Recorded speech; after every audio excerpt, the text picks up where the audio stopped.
Apparently, I am an explorer's guy since I started watch collecting. I enjoy them. However, I never liked the new Tudor Ranger. Something was off for my eyes and I couldn't tell what. Until I realized this new Tudor Ranger doesn't try to be a Rolex. It's trying to be a Panerai. Blasphemy indeed. Apparently I gained in time a soft spot for mountaineering explorers, fields type of watches, and with chance and a bit of subconscious involved, I always picked up such simple 3/4 hands watches destined for land or for darker places. And with the passing of time I had relevant watches in this area, although I'm a diverse watches guy. So I had the Rolex Explorer 2, the newer version, I still have the older one, the 40mm version, the Exploring 36mm, the pre-Tudor Ranger model, and now I ended up with this modern Ranger version. And just to understand how the balance wheel is working, I was always questioning this model. I always denied the dial design of it, because I had the Explorer and I always had the feeling that the Ranger tries to be a Rolex Explorer, which actually happened in the past, when the sister brand Tudor offered this alternative for the people. And I'll give you my word, I was laughing and making fun of it because the dial design it's very offset compared to the Explorer's one, until I really understood. The Tudor Ranger doesn't try to be a Rolex Explorer, although they were pretty similar in size and the dial composition at their birth. The Tudor Ranger is trying to be a Panerai. And you'll probably ask, hi man, what did you smoke? But I have to tell you, once I shifted my belief that this has nothing to do with a Rolex, but more with their heritage recreated into a Panerai style, everything changed and I really started to appreciate this watch.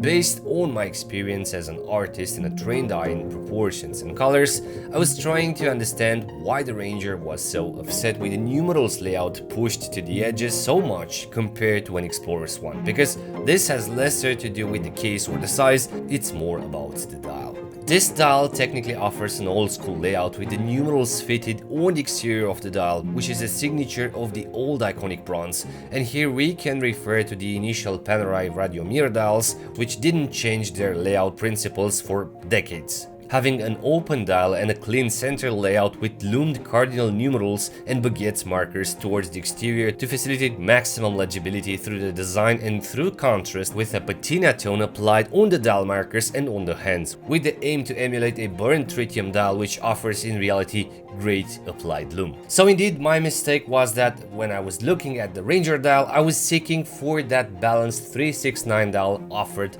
by Rolex instead of, accepting the Tudor Ranger as it should be. And since I shifted my impressions, my beliefs about the dial, now I see it more like a small size Panerai than a Rolex Explorer deviated watch. Because I think the initial renders definitely could have drawn inspiration from the old Panerais, which were inspired firstly from the Rolex watches.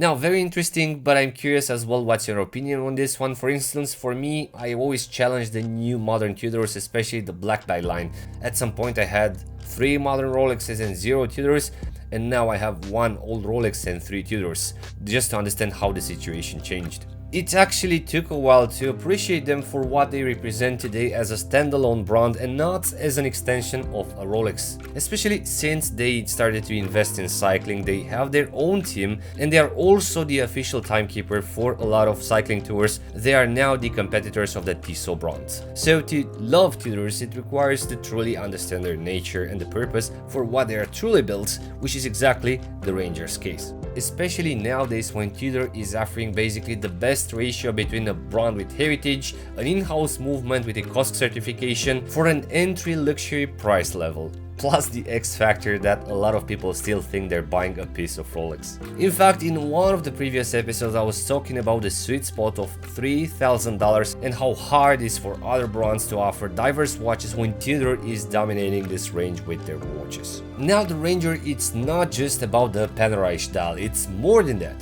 The Ranger represents in my view the perfect definition of practicality with great specs and features against an appealing price. The reason why I love the Tudor even more is because it's a watch that do not disappoint in any aspect. It kinda gives you the feeling of buying the right thing. I mean, you know how it is with watches in general, no matter the price range. The dial is not that good, the taper it's not sufficient, or maybe the clasp it's not adjustable accordingly. You can always feel cut costs here and there, but in this case it doesn't happen. All-rounder GADA watch, call it as you like, because offers the best modern features, starting from the legible dial with an exceptional articulated layout, clear oversized numerals and minute markers against these distinguishable shape hands like the leaf-shaped hour hand, the pencil minute hand or the seconds hand with a lume tip.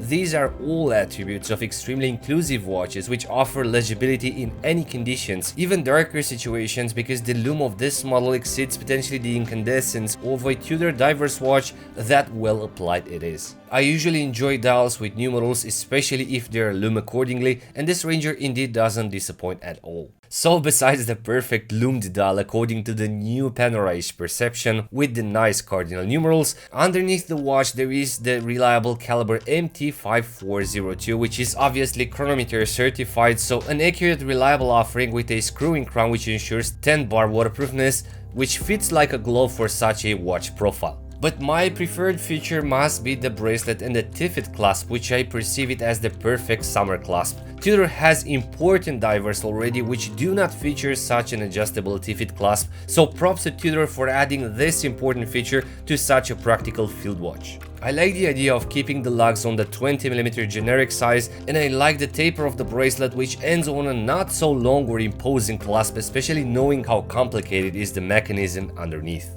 But as downsides, I do feel that the Ranger in combo with the bracelet loses from its vintage charm. It looks indeed different and more modern, but I think it looks better with a patina strap. And to complement the mentioned Panerai aspect, I added an interesting paratrooper strap made by Diabolic Straps. This is indeed an interesting strap combo made from a genuine military waterproof fabric with leather underneath, which is fully waterproof. But what I did enjoy was the fact that it has a rugged aspect, but once it's bent accordingly, the strap respects the wrist diameter and it does not leave marks on the skin.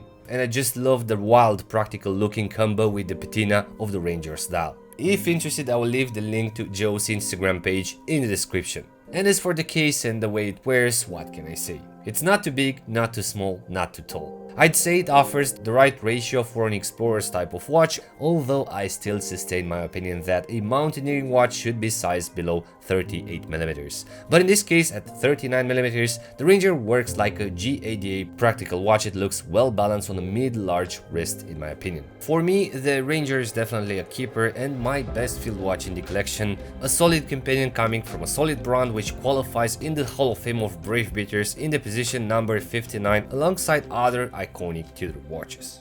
So that is it. This was kind of a freestyle type of video, hope you enjoyed it. And I'm really curious to know, do you really see the Panerai inside of this Tudor Ranger?